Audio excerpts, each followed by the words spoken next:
بسم اللہ الرحمن الرحیم۔ محترم دوستو، السلام علیکم ورحمۃ اللہ وبرکاتہ۔ سیدنا علی رضی اللہ تعالی عنہ کی بارگاہ میں ایک شخص نے عرض کی کہ یا مولا کائنات علی رضی اللہ تعالی عنہ، آپ علم کے شہر کا دروازہ ہیں۔ نبی کریم صلی اللہ علیہ وآلہ وسلم نے آپ کو علم کے شہر کا دروازہ قرار دیا۔ رمضان المبارک کے مہینے کے بارے میں مجھے کوئی نصیحت ارشاد فرما دیجیے، جس کو اپنانے سے، جس پر عمل کرنے سے میں ماہ رمضان المبارک کی صحیح معنوں میں فضیلتیں اور سعادتیں حاصل کر سکوں۔ محترم ناظرین کرام، رمضان المبارک وہ مبارک اور مقدس مہینہ ہے جس کو دیگر تمام مہینوں پر فضیلت حاصل ہے۔ اس مہینے میں اللہ رب العزت کی رحمتوں، عنایتوں اور کرم نوازیوں کی عجیب شان برستی ہے۔ انہی برکات کا یہ ثمر ہے کہ اس مہینے میں نفل کا ثواب فرض کے برابر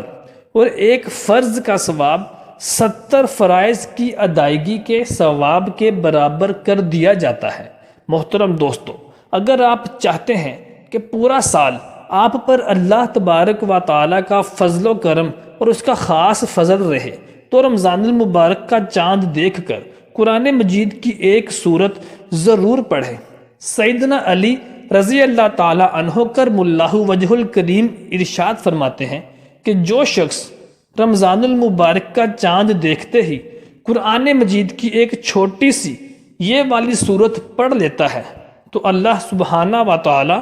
اس کے رزق میں بے پناہ برکتیں عطا فرما دیتا ہے۔ حضرت عمر رضی اللہ تعالی عنہ نے ارشاد فرمایا کہ رمضان المبارک کا چاند دیکھتے ہی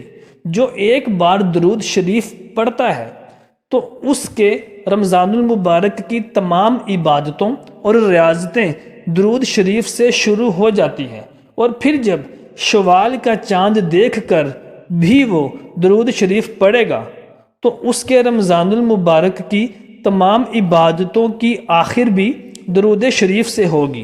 تو اللہ تبارک و تعالی اس دعا کو اور اس عبادت کو ضرور بالضرور قبول فرماتا ہے جس کے اول اور آخر میں درود شریف پڑھا جائے۔ چنانچہ جو شخص رمضان المبارک کا چاند نظر آتے ہی درود شریف پڑھ لے اور پھر شوال یعنی عید الفطر کے مہینے کا چاند نظر آنے پر بھی درود شریف پڑھ لے تو اس کے درمیان میں پورا رمضان المبارک کی اس کی عبادات اور ریاضات قبول ہو جائیں گی۔ مولا کائنات سیدنا علی کرم اللہ وجہ الکریم رضی اللہ تعالی عنہ کے پاس جب ایک شخص نے سوال کیا کہ یا علی مولا کائنات رضی اللہ تعالی عنہ، مجھے کوئی ایسا عمل بتا دیجئے جو میں رمضان المبارک میں کروں تو اللہ تبارک و تعالی کے خاص کرم اور فضل کا حقدار بن جاؤں، تو حضرت سیدنا علی رضی اللہ تعالی عنہ نے ارشاد فرمایا کہ اے شخص، جب بھی تم رمضان المبارک کا چاند دیکھو تو نبی کریم حضرت محمد مصطفیٰ صلی اللہ علیہ وآلہ وسلم کی ذات اقدس پر درود شریف پڑھنے کے بعد 21 مرتبہ سورہ قدر پڑھو اور اللہ تعالیٰ کے حضور رو کر گڑ گڑا کر انتہائی عاجزی اور انکساری سے دعا کرو۔ انشاءاللہ تعالیٰ پورا سال تیرے اوپر رزق اس طرح برسے گا کہ جیسے می برستا ہے۔ سیدنا علی رضی اللہ تعالی عنہ کرم اللہ وجہ الکریم نے ارشاد فرمایا کہ رمضان المبارک میں صدقہ، خیرات اور استغفار میں کثرت کر دو۔ جو شخص بھی استغفار میں اور صدقہ خیرات میں کثرت کرتا ہے تو اللہ تبارک و تعالی رمضان المبارک کے مہینے کے صدقے جہنم کی آگ کو اس کے اوپر حرام فرما دیتا ہے۔ اللہ تعالیٰ سے دعا ہے کہ اللہ ہمیں رمضان کی برکتیں لوٹنا سمت